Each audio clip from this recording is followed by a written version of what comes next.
ലാലേട്ടൻ്റെ കൂടെ കുറച്ച് ദിവസം അത് ജീവിതത്തിൽ ഒരിക്കലും മറക്കാൻ പറ്റാത്ത അനുഭവമാണ്. നേരത്തെ പത്രം സിനിമ പറഞ്ഞല്ലോ, പത്രത്തിലെ ക്യാരക്ടറും അതുപോലെ തന്നെ അതെ അതെ അതെ ഇപ്പോഴും ഓർത്ത് വെച്ചിരിക്കുന്ന ആൾക്കാരാണ്. മഞ്ജു ചേച്ചിയായിട്ടാണ് അന്ന്. അതെ അതെ അതെ പക്ഷെ എന്റെ ചേച്ചിയല്ല കേട്ടോ, എന്നെക്കാട്ടിലൊരു 4-5 മാസം താഴെയാണ് മഞ്ജു.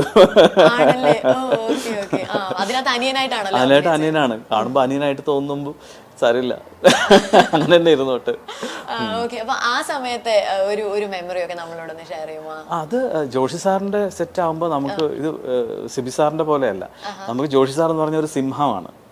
നമ്മൾ ലൊക്കേഷനിൽ വരുമ്പോൾ എല്ലാവരും ഇങ്ങനെ പേടിച്ച് ഇങ്ങനെ നമ്മളിങ്ങനെ ആ സാറിന്റെ വണ്ടിയിൽ ബെൻസിൽ വന്ന് ഇറങ്ങുമ്പോഴൊക്കെ നമ്മൾ പിന്നെ സൈലന്റ് ആയിരിക്കും.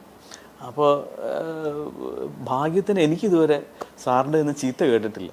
അല്ലെങ്കിൽ ഡയലോഗൊക്കെ തെറ്റിക്കഴിഞ്ഞാൽ ചീത്തയൊക്കെ പറയുന്നതാണ് ലൊക്കേഷനിൽ, പെട്ടെന്ന് വരുന്നടാ ഇവനൊക്കെ.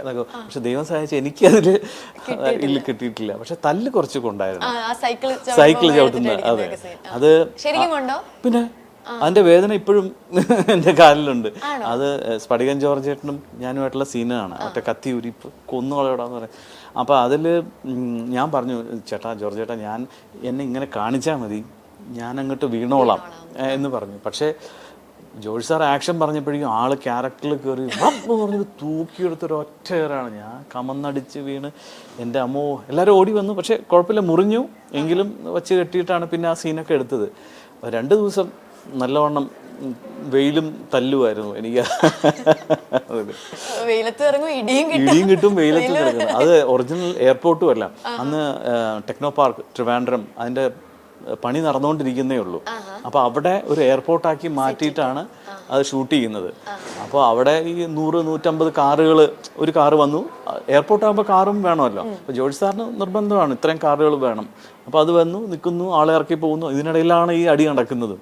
അപ്പോൾ അതൊരു 4-5 ദിവസം നല്ല രസമായിരുന്നു അത്. ഓർക്കുമ്പോൾ നമുക്ക് തീർച്ചയായിട്ടും അതെ. അതുപോലെ അടുത്ത ഒരു നമ്മളിങ്ങനെ ഓർത്തിരിക്കുന്ന വേറൊരു ക്യാരക്ടർ എന്ന് പറയുമ്പോൾ കൃഷ്ണനായിട്ട് മഹാഭാഗവതം സീരിയലിൽ ഏഷ്യാനെറ്റിലുണ്ട്. അപ്പൊ നമ്മളിങ്ങനെ ഈ ഗോഡ്ലി ക്യാരക്ടേഴ്സ് ഒക്കെ ചെയ്യുമ്പോഴേ നമുക്ക് ഈ പുറത്തൊക്കെ ഇറങ്ങുമ്പോൾ പിന്നെ ഭയങ്കരമായിട്ടുള്ള ഡിവൈൻ അനുഭവങ്ങളൊക്കെ ഉണ്ടാവില്ല. ഇഷ്ടം പോലെ ഉണ്ട്. കാരണം അത് അഭിനയിക്കുന്ന സമയത്താണ്, ആ സമയത്ത് മാത്രമേ ഉള്ളൂ കേട്ടോ. പല ആൾക്കാരും എനിക്ക് ഫോൺ ചെയ്ത് പറഞ്ഞിട്ടുണ്ട്, ഞാനിപ്പോൾ ഗുരുവായൂർ പോയി കഴിഞ്ഞാൽ നിന്റെ മുഖമാണോടാ കാണുന്നത്, എനിക്ക് എൻ്റെ പഴയ കൃഷ്ണനെ തിരിച്ചുതാ എന്നൊക്കെ പറഞ്ഞിട്ട് ആൾക്കാർ. കാരണം അത്രയ്ക്ക് ആൾക്കാർക്ക് ഇഷ്ടമായി. അപ്പോൾ എന്നോടുള്ള ഇഷ്ടമല്ല, ഭഗവാനോടുള്ള ഇഷ്ടമാണ്. അപ്പോൾ അതൊരു സന്തോഷമുള്ള കാര്യമാണ്. പിന്നെ പുറത്തിറങ്ങുമ്പോൾ അമ്പലങ്ങളിലൊക്കെ ഇതേപോലെ ചില ഉദ്ഘാടനങ്ങൾക്കൊക്കെ പോകുമ്പോൾ അവിടെ തൊഴാൻ വരുന്ന അമ്മമാരും ചേച്ചിമാരൊക്കെ പറയും, എനിക്ക് കൃഷ്ണൻ തന്നാൽ മതി പ്രസാദം. അപ്പോൾ പോറ്റി എൻ്റെ കയ്യിൽ തരും, എന്നിട്ട് ഞാനാണ് എല്ലാവർക്കും പ്രസാദം കൊടുക്കുന്നത്.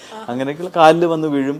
പക്ഷെ അതൊന്നും എനിക്കുള്ളതല്ല, എല്ലാം ഭഗവാൻ ഗുരുവായൂരപ്പനുള്ളതാണ് എന്നുള്ളത് മനസ്സിൽ ഞാൻ പറയാറുണ്ട്. അപ്പം അങ്ങനെ. പക്ഷെ വീട്ടിൽ മാത്രം ഭാര്യ പറയാറുണ്ട്, ഇങ്ങനെ ജരാസന്ധനും കംസനുമായിട്ടുള്ള ഒരാൾക്ക് ജീവിതത്തിലും കൃഷ്ണനായിരുന്നു. അതൊരു വല്ലാത്ത ചോദ്യം. അങ്ങനെയില്ല, ഏത് അർത്ഥത്തിലെ കൃഷ്ണൻ എന്നുള്ളതാണ് ചോദിക്കേണ്ടത്. കാരണം കല്യാണത്തിന്റെ അല്ലെങ്കിൽ വിവാഹത്തിന്റെ മുമ്പല്ല. അങ്ങനെ ശ്രീകൃഷ്ണനായിട്ട് ഒന്നും എന്നെ കണക്ക് കൂട്ടണ്ട. പക്ഷെ ആൾക്കാരോടൊക്കെ നല്ല രീതിയിൽ സമാധാനത്തോടുകൂടി പെരുമാറാൻ ശ്രമിക്കുന്ന ഒരു വ്യക്തിയായിരുന്നു. അതുകൊണ്ട് ശ്രീകൃഷ്ണൻ ഒന്നും അല്ലേ. ആള് സീനിയർ ഓഡിയോളജിസ്റ്റ് ആണ്, തിരുവനന്തപുരം കിംസ് ഹോസ്പിറ്റലില്. ആള് 10-17 വർഷമായി അവിടെ തന്നെയാണ്. പിന്നെ 2 മഞ്ജു, പിന്നെ 2 പെൺകുട്ടികളാണ്, വേദ, ധ്യാന. വേദ ഇപ്പോൾ +2 കഴിഞ്ഞു, വെല്ലൂർ ട്രൈ ചെയ്യാണ് ആള്.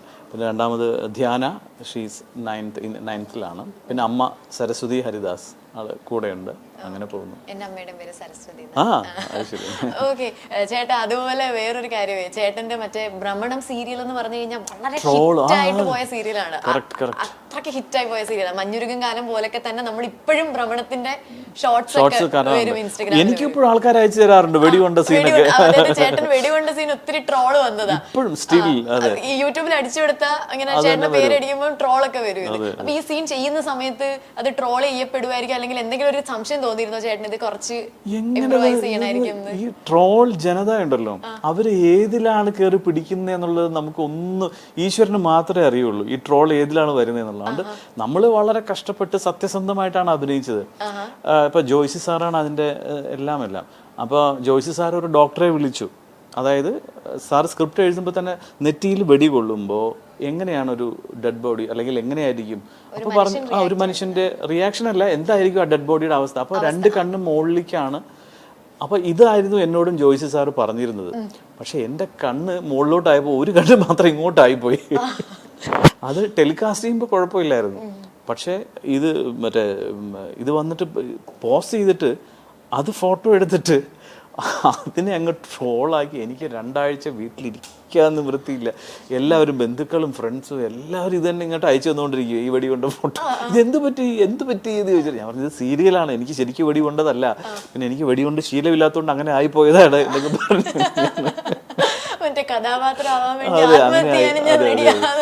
പിന്നെ എന്താ പറയാ, നല്ലത് കാണുമ്പോൾ 90% ആൾക്കാർ നല്ലതാണെന്ന് പറയും. അതേപോലെ ഇഷ്ടപ്പെടാത്തതോ അല്ലെങ്കിൽ അവർക്ക് രസം തോന്നുന്നതായിട്ടുള്ള കാര്യങ്ങൾ ജനങ്ങൾ ഏറ്റെടുത്ത് അത് ചെയ്യും. അവരെ തടയാനൊന്നും പറ്റില്ല. നമ്മളത്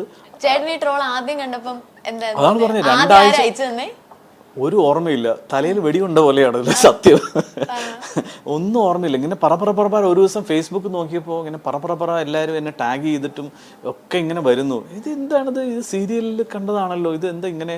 പിന്നെയാണ് ഓരോരുത്തർ ഓരോ കഥ എഴുതിയിട്ട് ഇങ്ങനെ വരുന്നത്. അപ്പം 2 ആഴ്ച ഞാൻ തുറന്നില്ല. ഇപ്പോഴും ട്രോൾസ് ഒന്നും ഞാൻ യൂട്യൂബിലൊന്നും ഞാൻ കാണാൻ നിന്നിട്ടില്ല ഇതുവരെ. എനിക്ക് ഇഷ്ടംപോലെ ഉണ്ട്. ഞാനിപ്പോൾ അയച്ചു കൊടുക്കാറുണ്ട്. വൈഫും അയച്ചു തരും, പിള്ളേരും അയച്ചു തരും ചില സമയത്ത്. ആ സമയത്ത് നമുക്ക് എല്ലാവർക്കും ഇത്തിരി ബുദ്ധിമുട്ട് തോന്നി. പക്ഷെ ആ 2 ആഴ്ച കടന്നു കിട്ടിയാൽ പിന്നെ ഹാപ്പിയാണ്, പിന്നെ ശീലമായിക്കോളും. പിന്നെ നമുക്ക് എന്ത് നേരിടാനുള്ള ഒരു ധൈര്യം എന്ന് പറഞ്ഞ് ഇനി വീണ്ടും തുടങ്ങണ്ട കേട്ടോ.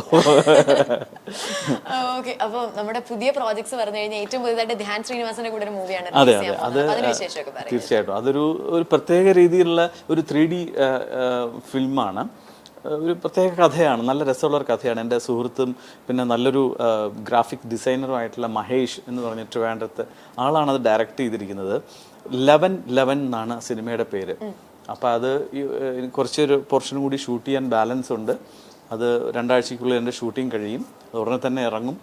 നല്ലൊരു കഥയായിട്ടാണ് നമുക്ക് എല്ലാവർക്കും ഷൂട്ട് ചെയ്യുമ്പോഴും എല്ലാം തോന്നിയിട്ടുള്ളത്. ഇനി അത് പ്രേക്ഷകരും കൂടി ഏറ്റെടുക്കണം എന്നുള്ളൊരു റിക്വസ്റ്റ് മാത്രമേ വയ്ക്കാനുള്ളൂ. സീരിയൽസ് ഇനി സൂര്യയിലും ഇനി ഒരെണ്ണം സീയിലും സ്റ്റാർട്ട് ചെയ്യാനുള്ള, അതതിൻ്റെ തുടക്കത്തിലുള്ള കാര്യങ്ങൾ നോക്കിക്കൊണ്ടിരിക്കുക. പിന്നെ അമൃതയിലും ഫ്ലവേഴ്സിലും ആയിരുന്നു ഇപ്പൊ കഴിഞ്ഞ 2 സീരിയലുകൾ ഉണ്ടായിരുന്നത്. എനിക്ക് ചേട്ടനോട് സംസാരിക്കാൻ ഇന്റർവ്യൂ ചെയ്യാൻ പറ്റിയതിൽ ഒത്തിരി സന്തോഷം. കാരണം എന്റെ അമ്മയൊക്കെ ഭയങ്കര ഫാനാ ചേട്ടന്റെ. അങ്ങനെ പറഞ്ഞിട്ട് എന്നെ അങ്ങനെ അത്ര പ്രായം ആക്കേണ്ട കാര്യമില്ല. മര്യാദക്ക് എന്റെ സീരിയലും കാണണ്ട എന്ന് പറഞ്ഞോളൂ. ഞാനും കാണാറുണ്ട്. അതെ എന്റെ അമ്മ കാണാറുണ്ട്, എന്റെ അമ്മുമ്മ കാണാറുണ്ട് എന്ന് പറഞ്ഞിട്ട് എനിക്ക് അങ്ങ് പ്രായം കൂട്ടാനേ. അതെ, മിക്കവരും അങ്ങനെ ആയിരിക്കല്ലേ ചേട്ടനോട് എന്ന് പറയാ. അല്ല, അങ്ങനെയില്ല. ഇപ്പൊ ന്യൂ ജനിലൊക്കെ ആൾക്കാർ ഇപ്പൊ ഇൻസ്റ്റയൊക്കെ കണ്ടിട്ട് വരാറുണ്ട്. അയ്യോ ഇൻസ്റ്റയിലെ മാമനല്ലേ എന്ന് ചോദിച്ചിട്ട് കുട്ടികളൊക്കെ ട്രെയിനിൽ കാണുന്നുണ്ട്. അപ്പൊ നമ്മള് നിങ്ങളെക്കാട്ടിൽ എങ്ങുള്ള ആൾക്കാരും നമ്മുടെ കൂടെ ഉണ്ട്. അപ്പൊ അതങ്ങ് കട്ട് ചെയ്താണ്. അതെ.